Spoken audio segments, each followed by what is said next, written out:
राधे राधे। आज श्री वैशाख महात्म्य में छठा अध्याय। नारद जी बोले, हे राजन, वैशाख महीने में मार्ग चलने से व्याकुल और प्यासे मनुष्य को जो जलदान नहीं करते वे पक्षी की योनि पाते हैं। उदाहरण के लिए हम ब्राह्मण और घर की छिपकली का प्राचीन इतिहास कहते हैं। यह परम अद्भुत संवाद है। प्राचीन काल में इक्ष्वाकु के वंश में हेमांग नामक एक राजा हुआ है। वह ब्राह्मणों का भक्त, जीत शत्रु और जितेंद्रिय था। पृथ्वी में जितने बालू के कण, समुद्र में जितने जल के बिंदु हैं और आकाश में जितने तारे हैं, उतनी ही गौ उस राजा ने दान की। उसने बहुत से यज्ञ किए। उन यज्ञों की कुशाओं से पृथ्वी पर कुशा ही कुशा दिखाई देने लगी तथा गौ, भूमि, तिल और स्वर्ण दान से बहुत से ब्राह्मणों को प्रसन्न किया। कोई ऐसा दान नहीं जो उसने नहीं किया। परंतु हे राजन, सुख की इच्छा करने वाले उस राजा ने एक जलदान नहीं किया। ब्रह्मपुत्र महात्मा वशिष्ठ जी ने उसे ज्ञान भी कराया कि जलदान करो, परंतु उसकी दुर्बुद्धि और हेतुवाद से कहा कि जल तो बिना मूल्य ही मिलता है, उसे दान करने वाले को क्या फल मिलेगा। ऐसी अनेक बातें कही और ब्राह्मण को जलदान नहीं किया और कहने लगा कि अलभ्य वस्तु दान करने से पुण्य मिलता है और यही ठीक भी है।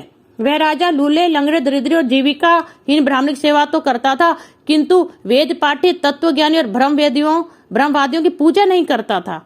वह राजा कहा करता था कि विख्यात ब्राह्मणों की पूजा सेवा तो सब भी करते हैं, परंतु अनाथ, बिना पढ़े लिखे, लूले, लंगड़े ब्राह्मण और दरिद्रियों की बड़ी दुर्गति है।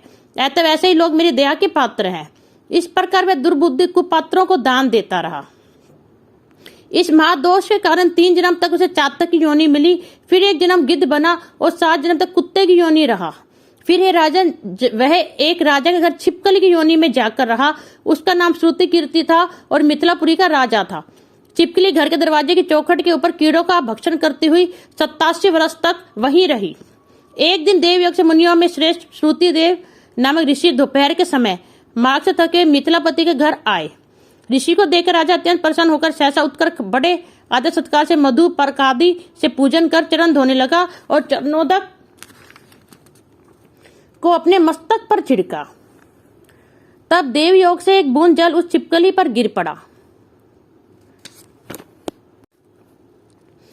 जल की बूंद पड़ते ही उसे ज्ञान हो गया और नाना योनियों में दुखों से दुखित हो ब्राह्मण देवता से हाय हाय कहने लगी, हे ब्राह्मण, मेरी रक्षा करो। एक छिपकली का ऐसा शब्द सुनकर ब्राह्मण को बड़ा आश्चर्य हुआ और वह कहने लगा, हे गोधा, तू कहाँ है? क्यों विलाप करता है? तेरी ये दशा कैसे हुई? तू देवता है कि पुरुष है या कोई राजा है अथवा ब्राह्मण? हे महाभाग, तू कौन है? कह तो सही, मैं आज ही तेरा उद्धार करूंगा। ऋषि की ऐसी बात सुनकर वह राजा महामतिमान श्रुति देव जी से कहने लगा, हे ब्राह्मण, मेरा जन्म इक्ष्वाकु कुल में हुआ था और मैं वेद शास्त्रों का पूर्ण ज्ञाता था।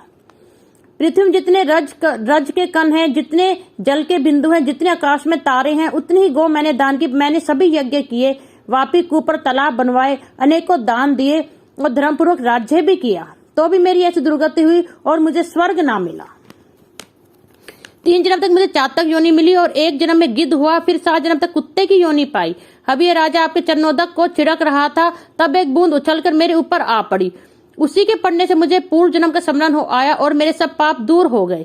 हे द्विजवर, 28 जन्म तक मुझे छिपकली की योनि भोगनी पड़ी। तरह तरह की देवी सृष्टि दिखाई देती है, अतः अब मैं इन जन्मों से डरता हूँ। हे द्विज, मेरी ये दशा कैसे हुई, यह विस्तार से कहिए। यह सुन द्विज ने ज्ञान चक्षु द्वारा सब वृत्तांत जान लिया और कहने लगा, हे राजन, मैं तेरी इस बुरी योनि का कारण कहता हूँ, चित्त लगाकर सुन। तूने माधव भगवान के प्यारे वैशाख मास में जलदान नहीं किया।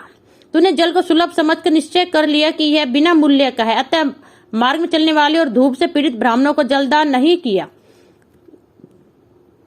साथ ही सुपात्रों को छोड़ कुपात्रों को दान किया। जलती हुई अग्नि को छोड़ क्या कोई राख से भी हवन करता है? प्राय बताए हुए सुगंध आदि से युक्त कांटेदार वृक्षों का कोई भी पूजन नहीं करता। सब वृक्षों पीपल की ही पूजा होती है। तुलसी को छोड़कर कटेरी का पूजन क्यों कोई नहीं करते? पूज्यता के विषय में अनाथ की आवश्यकता नहीं है। लूले लंगड़े केवल दया के पात्र हैं, पूज्य नहीं।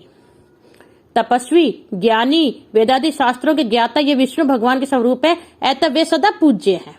इनमें भी ज्ञानी ब्राह्मण सदैव विष्णु भगवान को अत्यंत प्यारे हैं। इसी कारण से ज्ञानी ही सदा पूज्यों में अधिक पूज्यतम है और साधु महात्माओं की अवज्ञा इस लोक और परलोक दोनों में ही दुखदायी है। महापुरुषों की सेवा ही धर्म अर्थ मोक्ष का कारण है। ऐसे करोड़ों अंध जाति कर्तव्य को नहीं देखते। ऐसे मंद आश्रम के लोगों की संगति से कुछ नहीं मिलता है। वैसे ही जल में तीर्थ और मिट्टी अथवा पत्थर के बने देवताओं से भी तत्काल कुछ लाभ नहीं होता है। ये तो बहुत काल में पवित्र करते हैं, किंतु साधु महात्मा दर्शन से ही पवित्र कर देते हैं। साधु सेवा से कोई सुशिक्षित पुरुष दुखी नहीं होता। जैसे अमृतपान करने से जन्म मरण वृद्धावस्था आदि दुख नहीं देते। तूने जलदान नहीं किया, न साधुओं की सेवा ही की। हे ईश्व वाकु नंदन, इसी से तेरी यह दुर्गति हुई है। वैशाख में जो तूने पुण्य किया है वह तेरी शांति के लिए तुझे दूंगा। इसके प्रताप से भूत भविष्य और वर्तमान कर्मों के संस्कार दूर हो जाएंगे।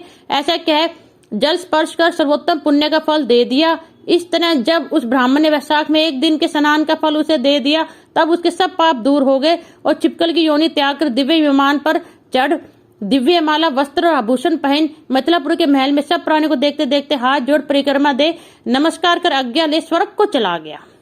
देवता लोग उसकी स्तुति करने लगे। वहां 10,000 वर्ष तक अनेकों भोगों को भोग कर वही राजा ईश्ववाकु के वंश में महाप्रभावशाली काकुस्थ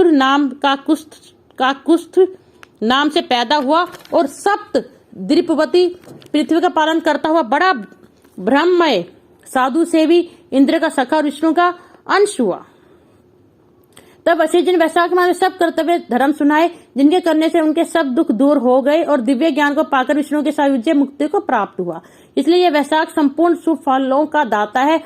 इसमें जब मनुष्य यथोक्त धर्म करता है उसकी आयु और यश बढ़ता है, पाप दूर हो जाते हैं, पुरुषार्थ चतुष्टय की प्राप्ति होती है और विष्णु भगवान प्रसन्न होते हैं। ऐतब ब्राह्मण क्षत्रिय वैश्य शूद्र ये चारों वर्ण ब्रह्मचारी गृहस्थ वानप्रस्थ और सन्यास चारों आश्रम वाले मनुष्यों को वैशाख मास के कहे हुए कर्म करने चाहिए। ओम तत्सत ओम तत्सत ओम तत्सत। ओम नमो भगवते वासुदेवाय। धन्यवाद।